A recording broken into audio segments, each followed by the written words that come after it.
Bienvenidos amigos a esta reflexión o evangelio del día de hoy. Hoy es lunes. Yo escucho todos los días al Padre Luis Toro. Bueno, voy a decir que todos los días, pero la verdad es que es casi todos los días. Y yo quedo impactado de cómo este sacerdote predica apologéticamente la palabra de Dios. Y esto me hace llevar a una situación bastante difícil, pero que yo la estoy predicando también. Y es que yo anteriormente, al igual que ustedes, creían y creen que pertenecer a cualquier iglesia es lo mismo. Igual allá se predica a Dios bonito, allá se aleluya bonito, allí se glorifica bonito. En todas las iglesias donde usted vaya y se meta, van a ver a un montón de gente congregada y todos predicando y alabando y glorificando a Dios. Y eso, para mí, en mi juventud y anteriormente, me parecía normal. Todos estamos con Dios, queremos la salvación, queremos salvarnos. Pero cuando escucho al Padre Luis Toro de un tiempo para acá, me doy cuenta de algo terrible. Y es que ya no es pertenecer a cualquier iglesia la que te va a llevar a la salvación. Eso es una mentira que yo mismo me estaba haciendo. Y es una mentira los que, como yo, piensan de esa manera. Que pertenecer a cualquier iglesia, no importa donde estés, lo importante es creer en Dios. Te va a llevar a la salvación. Eso es una mentira. Y por ello estoy confundido. Angustiado, podría utilizar la palabra, porque ¿cómo puede ser posible que eso no nos lleve a la salvación? Pues el Padre Luis Toro nos explica a través de la apologética y al escudriñar las Escrituras por qué estamos equivocados. Y es que Jesucristo no creó sino una sola iglesia, una. Y desde esa perspectiva de que Jesucristo no creó sino una sola iglesia, se cae todo ese montón de iglesias que hay en el mundo, todas. Porque si Jesucristo solo creó una sola iglesia, ¿por qué usted, amigo protestante, está en otra iglesia diferente a la que Cristo fundó, creyendo que por ahí va a encontrar la salvación? Pues bien, hoy el Evangelio me refuta una vez más eso que yo estoy diciendo. Y le voy a dar a entender a ustedes por qué Dios es tan estricto en su palabra. Esto es otra cosa que también me pone a temblar. Y es que Dios es demasiado estricto en su palabra. Y eso es terrible. Porque si nosotros nos saltamos una tilde o una coma de la palabra, estamos pecando y estamos siendo fuera de la salvación. Porque la palabra de Dios dice que hasta la última tilde y coma de lo que está escrito se va a cumplir. Y si se va a cumplir, quiere decir que si usted no obra o actúa en base a lo que está escrito, usted no estará salvo. No puedo decir tampoco que está condenado, pero por la misericordia de Dios iríamos a parar al purgatorio.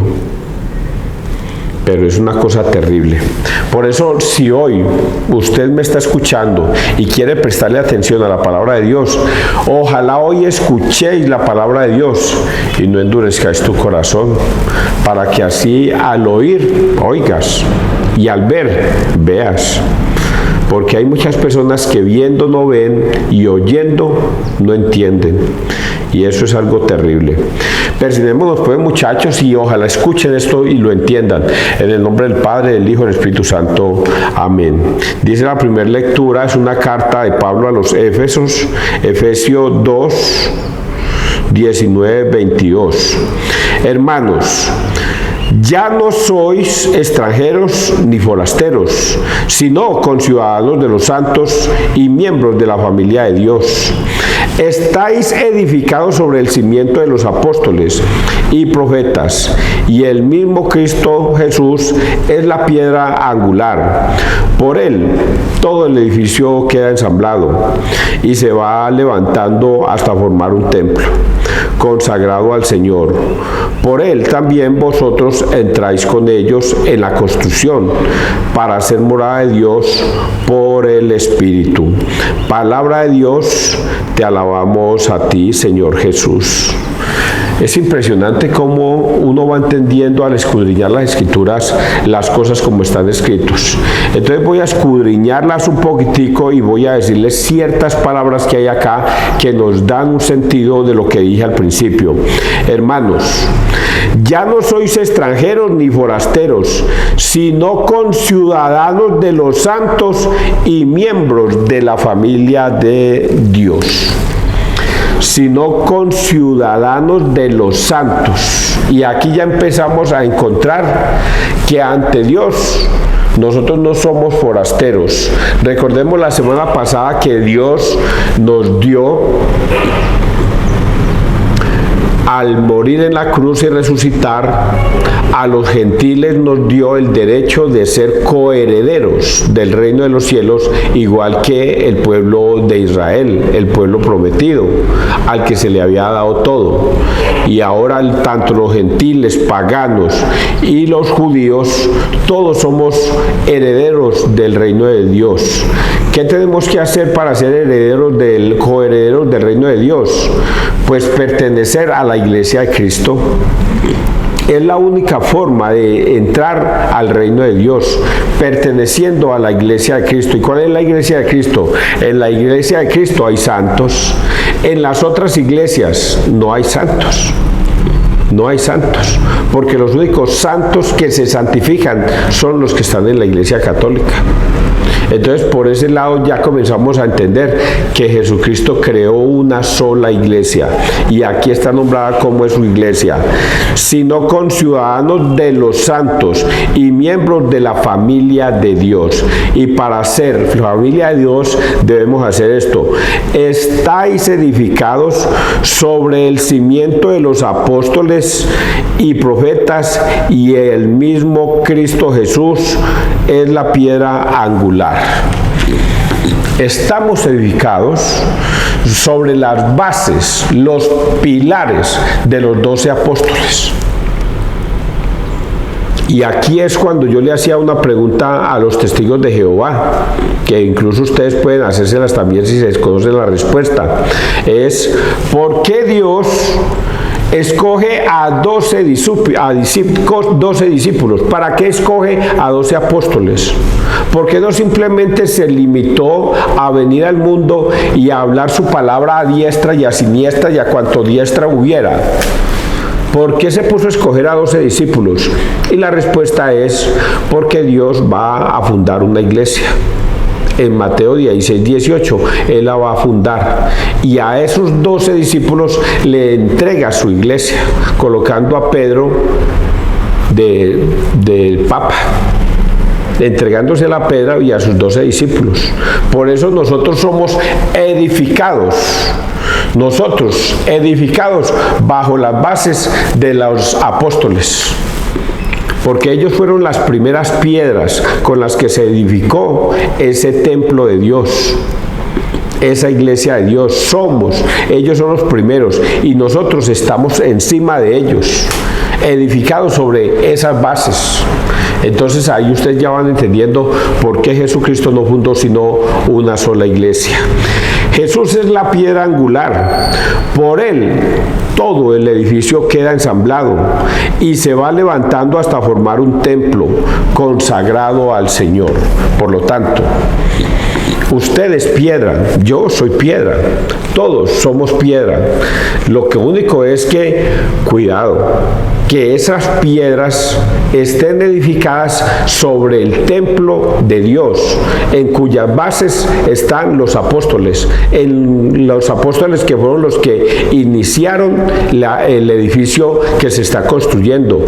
Por eso debemos pertenecer a la única iglesia que Cristo fundó, porque como piedras somos edificados en ese templo y se va construyendo, y Cristo es la piedra angular.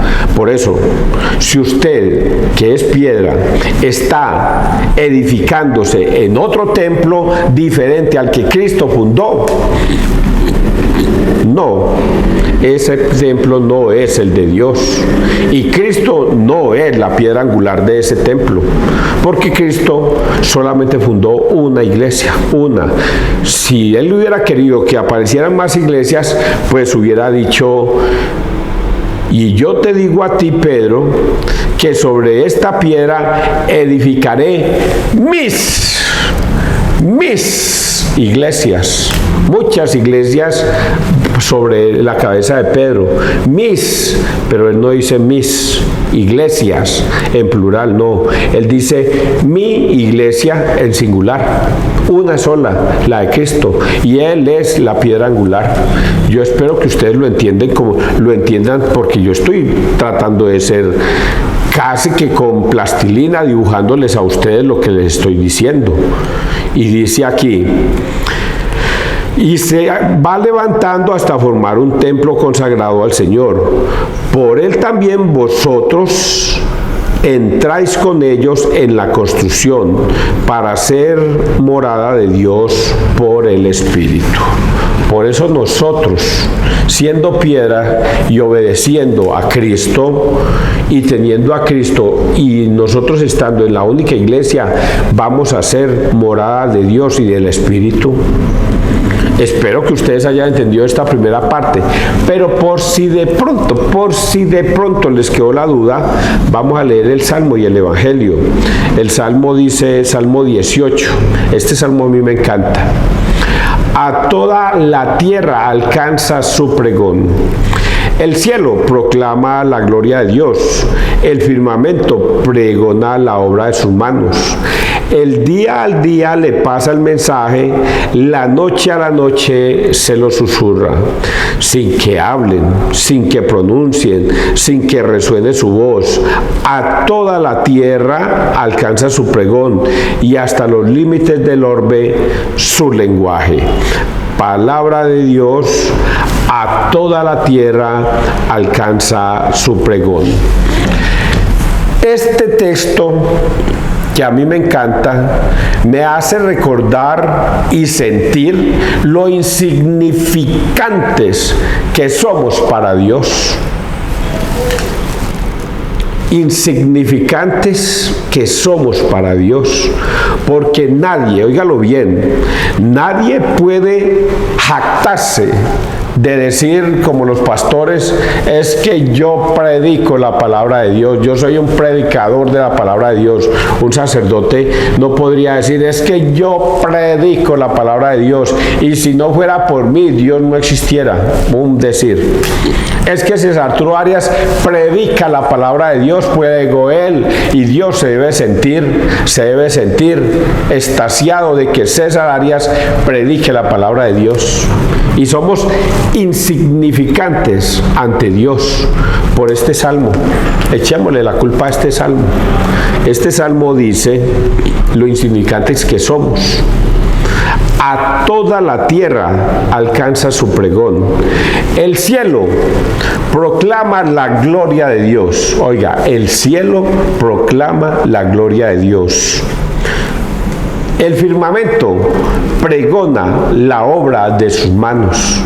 Qué insignificantes somos ante el cielo y ante el firmamento nosotros. Y a pesar de que somos insignificantes, estamos en él y dice César, no te vas a considerar gran cosa. Mira que sin ti el cielo proclama la gloria de Dios. Sin ti, César, el firmamento proclama la gloria de Dios. Así es que usted no es tan importante. Usted es muy importante si lo hace, pero no se crea muy importante al hacerlo. ¿Y por qué más dice acá? Por otra cosa terrible, el día al día le pasa el mensaje, la noche a la noche se lo susurran. Eso es otra cosa impresionante. Hagan cuentas. Estamos en el 2024. Esta palabra nace en el año 33. En el año 33, hace 2000 años. Hace 2000 años. ¿Cómo puede ser posible que la palabra de Dios que fue pronunciada hace 2000 años, hoy día, 2024 años después, nos suene tan natural, como si fuese escrita para nosotros? ¿Cómo nos puede sonar esta palabra y llegarnos a nosotros con tal sentimiento de que creemos en lo que está escrito? Si eso fue escrito hace 2000 años. Otro ejemplo tonto que les pongo. ¿Qué dijo Cristóbal Colón en el año 1492? ¿Qué dijo Simón Bolívar en el año 1810? ¿Qué dijeron todos esos próceres, héroes o como usted lo quiera llamar de la historia del mundo? Por eso nadie se acuerda, pero de la palabra de Dios todos nos acordamos. 2000 años después, al día le habla al día y la noche le susurra a la noche la palabra de Dios. Por eso somos tan insignificantes al pronunciarla, pero somos parte de ese deseo de Dios que la pronunciemos. Y dice aquí, sin que hablen, sin que pronuncien, sin que resuene su voz, a toda la tierra alcanza su pregón. Óigalo bien, sin que hablen, sin que pronuncien, sin que resuene su voz, a toda la tierra alcanza su pregón y hasta los límites del orbe su lenguaje.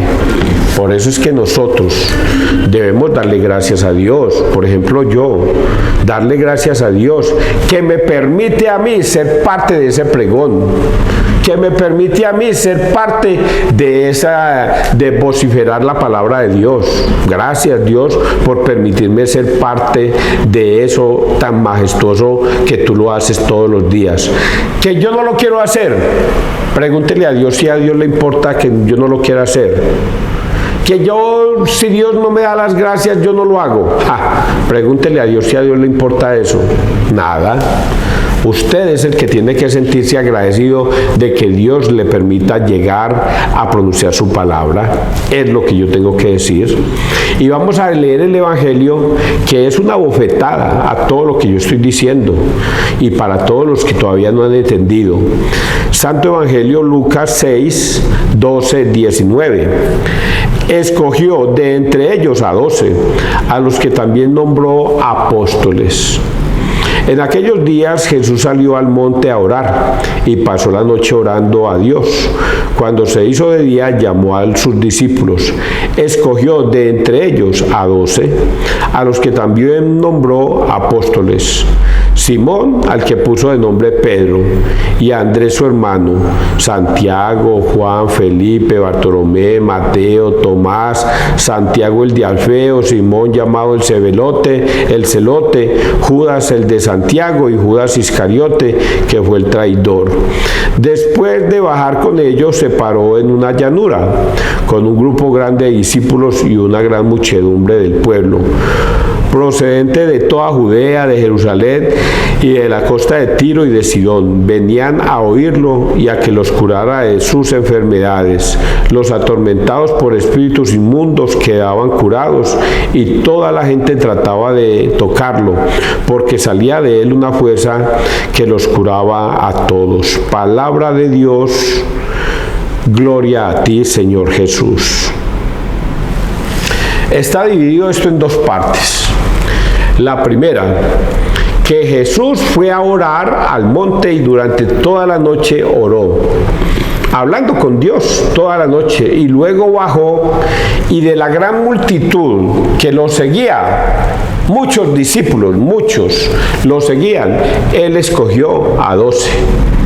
¿A cuáles 12? A los que él quiso. Y aquí podemos notar un detalle muy especial para que a usted no les quede como tan difícil de entender. Esto no es gratuito. La primera parte, escogió a 12, a los que también nombró apóstoles, y empieza nombrando, póngale cuidado cómo empieza nombrando: Simón, al que puso de nombre Pedro. Esa frase no es gratuita. Andrés, unos días antes de que sucediera esto, Andrés va donde Simón y le dice: Simón, caminábamos, hermano, donde Jesús, porque ya hemos encontrado al Mesías. Inmediatamente Simón dejó su barca y se fue a donde estaba Jesús. Y Jesús, apenas lo vio llegar, le dijo: tú eres Simón, hijo de Jonás. De ahora en adelante tú te llamarás Kefas, piedra, Pedro. Eso es muy importante que lo sepan, y los protestantes no lo alcanzan a intuir. ¿Para qué Dios se puso a llamar a Pedro Kefas? A Simón, perdón. ¿Para qué se puso a llamar a Simón? Él no se llamaba Pedro, él se llamaba era Simón, hijo de Jonás. ¿Para qué se puso a llamar a Simón o a ponerle el apodo de Kefas, piedra, Pedro? ¿Para qué? Para este momento. Para este momento. Primero lo llamó allá. Seguramente que todos se preguntarán: ve, ¿y por qué me pondría mi piedra? ¿Por qué me pondría el apodo de Pedro? ¿Por qué? Tan raro eso, ¿no? Pero más adelante, en este momento, cuando escoge a los 12, al primero que va a llamar es a Simón, y le va a decir: voy a escoger a 12, al primero que voy a escoger, venga para acá, Simón. Recuerde que usted es Kefas, piedra. Y ya, fue al primero que escogió. Al primero que escogió fue a Simón. Y otro detalle tan especial: al último que escoge, que ustedes a lo mejor no lo han tenido en cuenta, el celote Judas, el de Santiago, y Judas Iscariote, que fue el traidor. Y al último que escogió fue a Judas, el que lo iba a traicionar. Escoge a Pedro de primero, el que va a entregarle la iglesia, y de último escoge a Judas Iscariote, que es el que lo va a traicionar. Eso no es gratuito, tanto el primero como el último, no es gratuito. Eso es una cosa que está escrita allí para que la tengamos muy en cuenta. Luego dice que después de haber escogido a los 12, se fue a curar a la gente. Vino una gran muchedumbre procedente de toda Judea, de Jerusalén y de la costa de Tiro y de Sidón. Venían a oírlo y a que los curara de sus enfermedades. Los atormentados por espíritus inmundos quedaban curados. Yo anteriormente decía: ole, pero esos espíritus inmundos sí que abundaban en ese tiempo de Jesús, y cómo hoy día no los vemos. Porque nosotros creemos que los espíritus inmundos son esos que cuando vemos por allá a una muchachita botar babasa y aquí así, cegar y todas esas cosas, creemos que ese es el único espíritu inmundo. Y resulta de que no, que si usted tiene un vicio, a usted lo está dominando un espíritu inmundo. Si usted es alcohólico, lo está dominando un espíritu inmundo. Si tiene vicios de drogadicción, lo está dominando un espíritu inmundo. Si usted es una persona mentirosa, que a toda hora vive con la palabra de Dios: yo se lo juro y es una mentira, es que yo le estoy diciendo la verdad y es una mentira, es un espíritu inmundo que lo está atando. Que usted es una persona chismosa, que le gusta disociar, a usted lo está guiando un espíritu inmundo. Que usted es un político corrupto, a usted lo está guiando un espíritu inmundo. Entonces Dios fue y curó todos esos males. Toda persona, por eso hoy día vemos personas que estaban en la drogadicción y se salieron, porque encontraron a Jesús. Estaban en el alcoholismo y se salieron, porque encontraron a Jesús, y es que ese espíritu inmundo Jesús se los ha sacado. Y agregamos aquí para terminar: y toda la gente trataba de tocarlo, porque salía de él una fuerza que los curaba a todos. Esto tampoco es gratuito. Salía de él una fuerza que los curaba a todos. Entonces quedamos en dos cosas. La iglesia de Cristo la funda el mismo Cristo en Mateo 16, 18, cuando le entrega a Pedro su iglesia. Y Pablo a los efesios se lo hace saber, que nosotros, si pertenecemos a la iglesia única de Cristo, vamos a ser piedras edificadas sobre la base de los apóstoles. O sea, estaremos dentro de la iglesia de Cristo. ¿Y cómo es pertenecer a la iglesia de Cristo? Es obedeciendo su mandato, obedeciendo sus palabras. En el Salmo encontramos de que nosotros somos muy importantes para Dios, pero que el Evangelio y la palabra de Dios jamás va a desaparecer, porque cielo y tierra pasará, pero mi palabra no pasará. Y hasta la última tilde y coma de la palabra se cumplirá. Y esto lo da a entender de que el día le habla al día y la noche le susurra a la noche. Y luego en el Evangelio encontramos de cómo Él comienza a construir su iglesia, que escoge a 12 discípulos, y al primero que escoge es a Pedro, que lo va a llamar Kefas, piedra, Pedro, porque él se llama es Simón, hijo de Jonás. Y por ello nosotros, los que creemos en la Iglesia Católica, estamos edificados en el edificio de la Iglesia de Cristo, que fue la que fundó en Mateo 16:18. Oiga, se los he dicho como 4 veces de diferente manera. Y me pregunto, ¿ustedes entendieron esto? Y el padre Toro decía una cosa que lo escuché ayer. Decía, al hombre le pasa 2 cosas: la ignorancia de no conocer las Escrituras, y 2, la dureza de su corazón. Le pasa esas 2 cosas: la ignorancia de no conocer las Escrituras, y 2, la dureza de su corazón, que aún habiendo escuchado la palabra de Dios como César se las ha dicho, la dureza de su corazón le dice, no, yo prefiero creerle a mi pastor que lo que ha dicho César, que está en la palabra de Dios, y prefiero con mi dureza de corazón seguir a mi pastor, que él sí me está guiando por el camino correcto. Jesucristo le dice, solamente puedes pertenecer a una única iglesia para encontrar tu salvación, y usted tercamente dice, no, prefiero irme por donde el pastor, porque él sí me dice por cuál es el camino. Es duro entender todo esto. Que Dios te bendiga, que Dios nos bendiga donde quiera que todos estemos.